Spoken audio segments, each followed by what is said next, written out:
বাংলাদেশের একটা ডিস্ট্রিক্ট আছে, ডিস্ট্রিক্টটার নাম কলাপাড়া। কলাপাড়ায় একটা কাজ হয়েছে। কলাপাড়ায়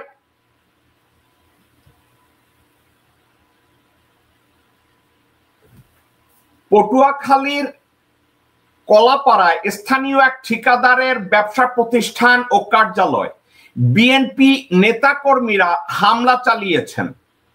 এ সময় সেখানে ভাঙচুর এবং ঠিকাদারের বাড়ি গাড়িতে আগুন জ্বালিয়ে তাকে পুড়ে মারার চেষ্টা করা হয়। তো হামলাকারীরা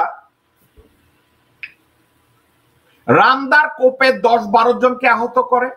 গত মঙ্গলবার সকাল 10:30টায় থেকে দুপুর 12টা পর্যন্ত উপজেলার ধানখালী ইউনিয়নের মরিচ বুনিয়ায় এ ঘটনা ঘটে। স্থানীয় বিদ্যুৎ উৎপাদনকারী প্রতিষ্ঠান আরপিসিএল নরিনকো ইন্টারন্যাশনাল পাওয়ার কোম্পানি লিমিটেডের কয়লা খালাসের জেটি ঘাটে শ্রমিক সরবরাহ ও আধিপত্য বিস্তারকে কেন্দ্র করে ঠিকাদার শাহিন মির্জার প্রতিষ্ঠানে এই হামলা করা হয়।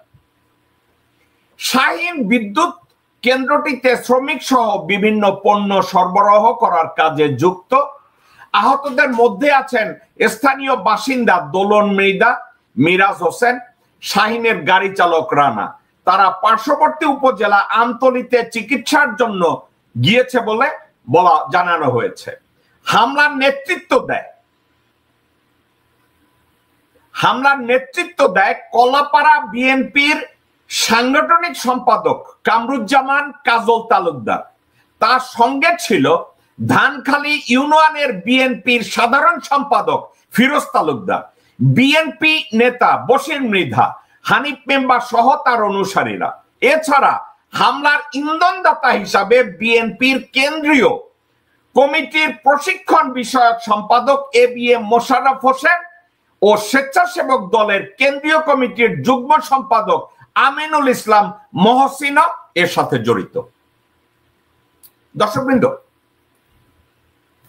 আমি যে কথাটা বলতে চাচ্ছি, আমি কথাটা প্রথমেই বলেছি, বিএনপি এখন সরকার চালায় না। গত 17 বছরে স্বৈরাচার পতনে হাসিনাকে ক্ষমতা থেকে বের করার জন্য, ভারতীয় আধিপত্যবাদকে প্রতিহত করার জন্য বিএনপি ছিল 00 পাওয়া একটা ফেলিউর। সরকার পরিবর্তন করা তো দূরে থাক, গণতন্ত্র পুনরুদ্ধার করা তো দূরে থাক, দেশের একটা সবল রাজনীতি করার ক্ষেত্রে বিএনপির ব্যর্থতা আকাশ সমান, হিমালয়ের মতো। গত 15 বছরে বিএনপি স্বৈরাচারকে সহায়তা করেছে। গোরখোদক আব্বাস বিএনপির সাথে কাজ করেছে।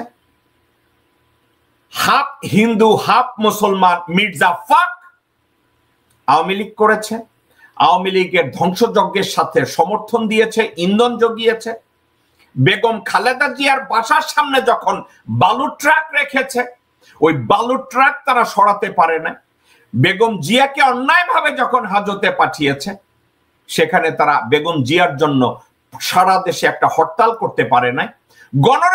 গণতন্ত্র পুনরুদ্ধারের জন্য তারা কিছুই করতে পারে নাই।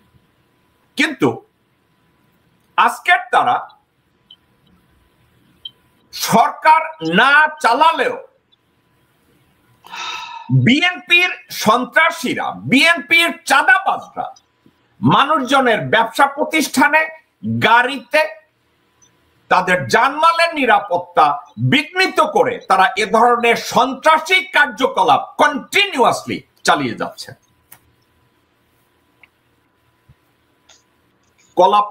কলাপাড়া হলো পটুয়াখালী জেলার সর্বশেষ একটা উপজেলার নাম কলাপাড়া। এই কলাপাড়ায় বিএনপির সেন্ট্রাল কমিটি থেকে শুরু করে আপনি চিন্তা করে দেখেন,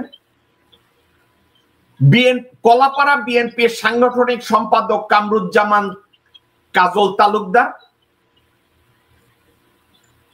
সাধারণ সম্পাদক ফিরোজ তালুকদার, বশির মৃধা, হানিফ মেম্বার এবং বিএনপি সেন্ট্রাল কমিটির মোশাররফ হোসেন এবং স্বেচ্ছাসেবক দলের আমিনুল ইসলাম মহসিন এর সাথে জড়িত। মজার কথা, বিএনপি কিন্তু এখনো সরকার গঠন করে নাই, বিএনপি কিন্তু জনগণের ম্যান্ডেট নেয় নাই। বিএনপি বলে নির্বাচন হলে তারাই হবে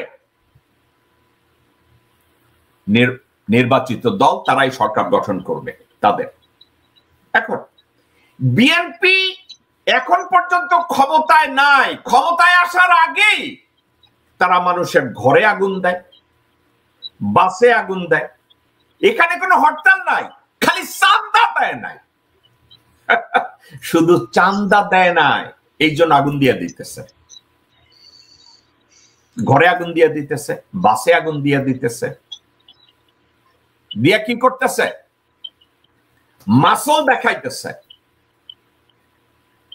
তাইলে এই বিএনপিকে কি করে আপনি আমি ভবিষ্যতে ভোট দেব এবং আমরা বলবো they are one of the legitimate party, political party, they would govern Bangladesh successfully? আমরা এই কথাটা কি করে বলতে পারি?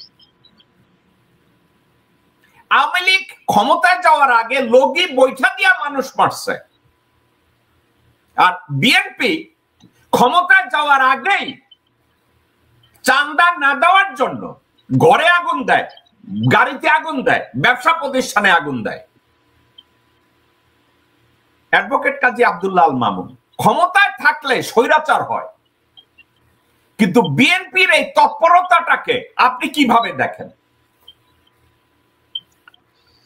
ধন্যবাদ জাকব মিটন ভাই। এটা আসলে আমরা তো খুব তাড়াতাড়ি ভুলে যাই অতীত ঘটনাগুলো। বিএনপি তো আমরা দেখেছি যখন তারা ক্ষমতায় থাকে তখন এক ধরনের আচরণ হয়, আবার যখন ক্ষমতা বাইরে যায় এক ধরনের আচরণ হয়। আওয়ামী লীগেরও তাই। এই দুইটা পার্টি যখন এই পরিবারতান্ত্রিক ভাবে একই সিস্টেমে এই মাফিয়াতান্ত্রিক নির্বাচন, অর্থশস্ত্র নিয়ন্ত্রিত এবং এই ভোট কেন্দ্র দখল নিয়ে যে মানুষ দেখেছে মার্কা কেনা বেচা, তো তারা ধরেই নিতে পারে যে এখন আওয়ামী লীগ নাই, এক ধরনের নিষিদ্ধ ঘোষণা প্রজ্ঞাপ্ত হয়েছে যে তারা অ্যাক্টিভিটিস করতে পারবে না, কিন্তু এই লোকগুলো আছে। এখন বিএনপি যেমন ভারত বিরোধীর নামে ক্ষমতায় যে ওই ভারত প্রীতির পরিচয় দেয়, এইটা মানুষ অভ্যস্ত, কিন্তু জনগণের যে সংগঠিত শক্তি যেটা নাকি আমরা দেখেছি জুলাই আগস্টের মধ্য দিয়ে, তখন না কিন্তু বিএনপিকে তারা রিজেক্ট করেছিল, জামাতকে রিজেক্ট করেছিল, এছাড়া যত রাজনৈতিক দলগুলো ছিল। এই কারণে আন্দোলন হয় নাই। কিন্তু সাধারণ ছাত্ররা যখন বৈষম্য বিরোধী আন্দোলন করলো, পরবর্তীতে সাধারণ জনগণ এটার সাথে সম্পৃক্ত হলো, নিপীড়নের বিরুদ্ধে আবু সাইদের জেনারেশন দাঁড়ায় গেল, তখন কিন্তু দল থাকে নাই, নেতৃত্ব থাকে নাই, সেখানেও বিএনপির কোনো ভূমিকা ছিল না।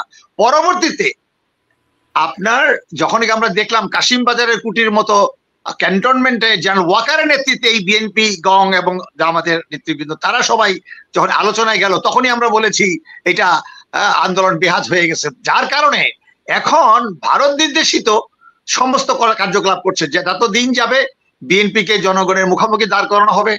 বিএনপিও মনে করতেছে যে ভারত তো আমাদের সাথে আছে, কাজেই ভারত বিরোধী রাজনীতি আর ভারত ভীতি রাজনীতি এটা বিএনপি পরিষ্কৃত হয়ে গেছে। এখন প্রশ্ন হলো যে আজকে যে আন্দোলনটা হলো সেটার কোনো নেতৃত্ব ছিল না বলেই আপনার ক্যান্টনমেন্টের ভিতরে যখন নাকি মানে সাধারণ সিপাহী এবং জুনিয়র অফিসারদের একটা দরবার ডাকলো ৩রা আগস্টে, তখন কিন্তু তারা জনগণের পক্ষ নিয়েছিল। এটা মনে হয় আরেকটা দ্বিতীয় পর্বের মুক্তিযুদ্ধের একটা অংশ, যেখানে জিয়া রহমান যখন রাজনৈতিক দলের কোনো উপস্থিতি ছিল না, সেইখানে শেখ মুজিব সারেন্ডার করে, তখন জিয়া রহমান যে আশার আলো জ্বালিয়েছিল, তখনই মানুষ যখন বুঝে গেছে যে এই আর্মির ভিতরে জুনিয়র অফিসাররা তারা আন্দোলনের সাথে আছে, তারা গুলি চালাতে অস্বীকার করছে, চিটাগং জিওসি আর অনেকেই এটা ব্যবহার, তখন হাসিনা বুঝে গেছে তাদের অবস্থা, ভারতও বুঝে গেছে।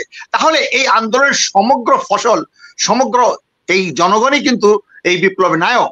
তাহলে ব্যাপারটি এখন বিএনপি কে নিয়ে যদি দিল্লি ওই কার্ড খেলে, জামাতকে নিয়ে কার্ড খেলে, জনগণ বিভ্রান্ত হবে। কাজে জনগণ এখন ডক্টর ইউনূসকে ছাত্রদের পক্ষ থেকে বিশেষ অবস্থায় প্রস্তাব করেছে। ডক্টর ইউনূসকে নিয়ে আপনি অনেক আগেই প্রস্তাব করেছিলেন। 111-এর সময় অনেকেই জানে যে উনাকে মানে 2 দিন অপেক্ষা করেছিল মহিনরা, উনি হয় নাই। মানুষ তার সম্পর্কে ধারণা করেছে যে এই একটা ব্যক্তি যার কোনো লোভ সংবর নাই, কাজে বিশেষ অবস্থায় সেখানে জনগণ তৈরি, জনগণ অ্যাডভান্স হয়ে গেছে, কোনো নেতা নাই। যেরকম শেখ মুজিব জনগণকে মৃত্যুমুখে ঠেলে দিয়ে সে সারেন্ডার করছে। মাওলানা ভাসানী মনে করছিলেন যে ভারতে হয়ে লন্ডনে এসে প্রবাসী বিপ্লব সরকার ঘোষণা করবে, কিন্তু সেই সুযোগ হয় নাই, তাকে গ্রেফতার করেছে। আজকে সেই একই অবস্থা, কিন্তু জনগণ কখনো ভুল করে না। এখন বিএনপি যদি মনে করে যে আবার ভারত, আবার ওয়াকার গঙ্গা তাকে ক্ষমতায় বসাবে, এটা ভুল ধারণা। এখনো শোনা যায় বাতাসে, আমরা বলি যে বাতাসে বারুদের গন্ধ পাওয়া যাচ্ছে। যে কোনো দিন আপনার ওয়াকার নাকি আবার সামরিক সরকার, আনুষ্ঠানিকভাবে সামরিক সরকার ঘোষণা করবে, যদিও সেই সেই সেই দুরাশা যেন তারা না করে। জনগণ বুঝে গেছে যে এখন ভয়কে জয় করে জনগণ আগায় যাবে। কাজে বিএনপি কে বোঝা উচিত যে বিএনপি কে যে ওয়াকার যে কোনো বাধা সৃষ্টি করতেছে না, বরঞ্চ শোনা যায় যে আর্মির যে মিনিস্টার পাওয়ার আবার রিনিউ করেছে, কিন্তু কার্যত কোনো ফাংশন করছে না। অর্থাৎ 9 মাস হয়ে গেছে, সেখানে তারা বিএনপি কে দেখাচ্ছে দেখো ব্যর্থ রাষ্ট্র, ব্যর্থ রাষ্ট্র। ওকে, কারা রইল বোকাপাট, কারা রইল বোকাপাট, ভেঙে ফেল কর রেল পাট, রক্ত জামার শিকল পুজোর ভাষণ বেদি। ওরে ও করুণ নিশান, ওরে ও করুণ নিশান, তোর গলায় বিশাল ধ্বংস নিশান, প্রাচীর প্রাচীর ভেদি। কারা